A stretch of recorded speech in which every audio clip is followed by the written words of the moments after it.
Hello friends, I am Shelly Clough and today is going to be day one of 12 days of Christmas tags. This is something I did on Instagram last year and I'm excited to bring the full-length tutorials to you this year on YouTube. And this is the Christmas tag that we're going to be painting today. So the first thing I want to do is walk you through the supplies that I'll be using. For watercolor paper, I'm just using my Canson XL pad, but I'm punching out a circle shape with this punch right here. It's a 2.5 inch circle punch.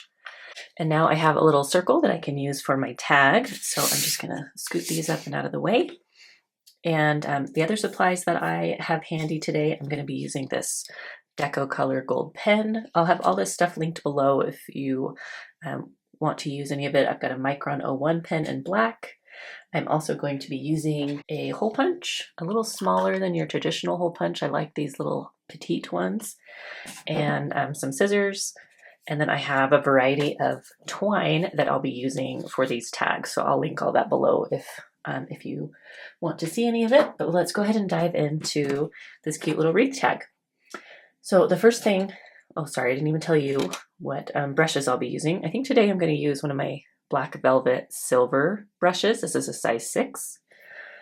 And the first thing I'm going to do is this bow. So in order to do the bow, I am going to get a nice vibrant red color. And I do that by mixing alizarin crimson and cadmium red. And this palette as well, and all the colors I use is linked below.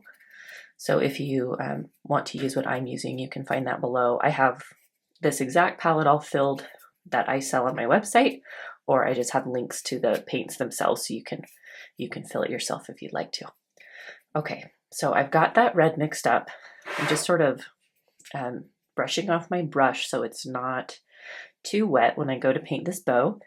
And this is just like a little puzzle that we're going to put together. So the first part, I'm going to go about like a little less than an inch from the top and make a little rounded square. Okay, there's my rounded square. Just going to fill it in. And then I'm going to make 2 little rounded triangles on the side. And again, fill those in. I like to leave a little bit of white space in here, but it doesn't matter too much because we're actually going to go over it with pen at the end.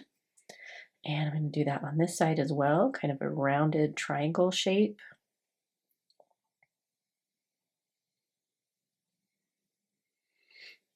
And then once I have the 2 sides of the bow, I'm going to make my little tassels coming down. And I'm just looking at this bow and it feels a little unbalanced. So I'm just going to mimic this side to make sure they look pretty symmetrical. Okay, feel okay about that.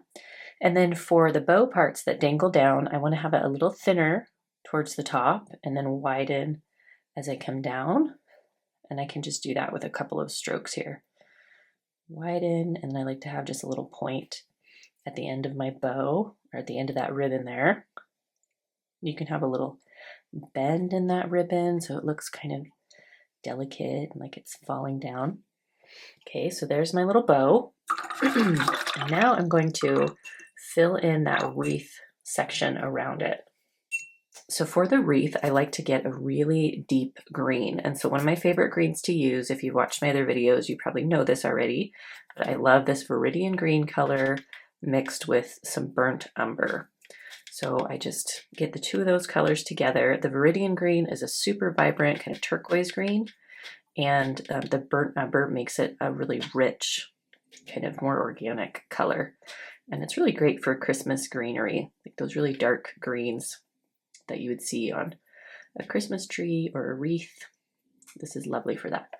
So I've got that color mixed up, and because my bow is still a little bit wet, I'm going to start this wreath a little on like the lower part of this tag so that I don't touch the red with my green. If I do that while it's all still wet, those colors are going to merge together, and I want them to stay distinct and separate. So the first thing I'm going to do is just really loosely, I'm just sort of marking the circle for this wreath. And the way I'm doing it, I'm just sort of gauging about an equal amount from the edge all the way around. And that helps me kind of keep the wreath fairly centered. So I'm just doing like these little scratchy lines all the way around, and that helps me just make sure I'm getting the placement right, and then I can build it out and make it thicker. So this side, and if there's anywhere that's like a little uneven, that's okay, because this whole thing is going to look kind of fluffy. So once I've got my initial shape, I'm just going to do the same thing but a little bigger. I'm sort of dancing my brush around, scratching it almost on the paper, scooting it around, wanting to leave little tiny bits of white space to add some dimension, but I want it to have that sort of fluffy, textured look of a wreath. And I'm just going to go through and do that all the way around. And you can see I'll kind of make a few marks, and then I'll tap my brush a few times to just drop a little extra color in there. And I'm just going to be really careful as I come up around this bow, because it's still, if you see, there's some spots here that are still wet. It's kind of shiny when I look at it. So I just want to be careful not to have my green and red sort of whoosh into one another. And I'm going to come up behind the bow.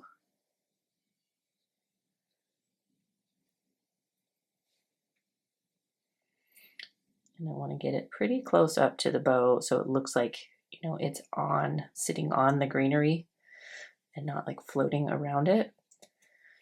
And then I'm just going to make sure that it looks like that kind of all the way around. Check and make sure it looks pretty even. So you can see it's pretty easy to even out if we have any spaces that look like they're a little uneven. You know, we just make one side or another of the wreath a little bit bigger. So there is that wreath.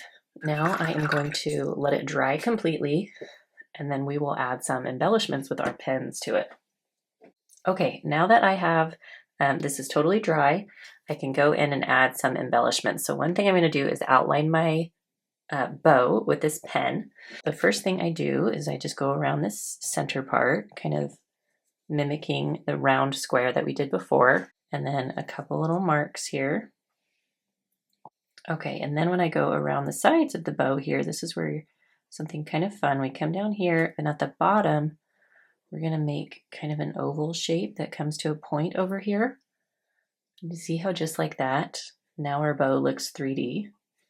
I love that little trick. And then I'll do just a couple little lines there to make our bow look like it has some folds in it. And then same thing over here, just around the edge, and then kind of a little oval with a point on one side, right there. And then trace these little ribbons dangling down. There is my bow. And then on my wreath here, I'm going to take this gold pen, which is so fun. And the only downside, the caps are always really hard to take off on these. But I will do just some little gold embellishments on this wreath. I'd like to do just little polka dots and place those kind of throughout my wreath, little ornaments or something. I love finding a way to work in a little bit of metallic to projects like these. It adds such a fun little flair, especially at Christmas time. Okay, there's my little gold dots. And now it is ready for a punch and a string. So I'm going to grab my punch. So again, this is just a little bit smaller, totally not necessary. You could use a normal hole punch, but I love that it's a little smaller here. I feel like it makes a nice delicate little hole, and I just kind of center that at the top. And then I'm going to get some of my twine. This is a jute twine. So jute twine, I'm just going to make a little snip.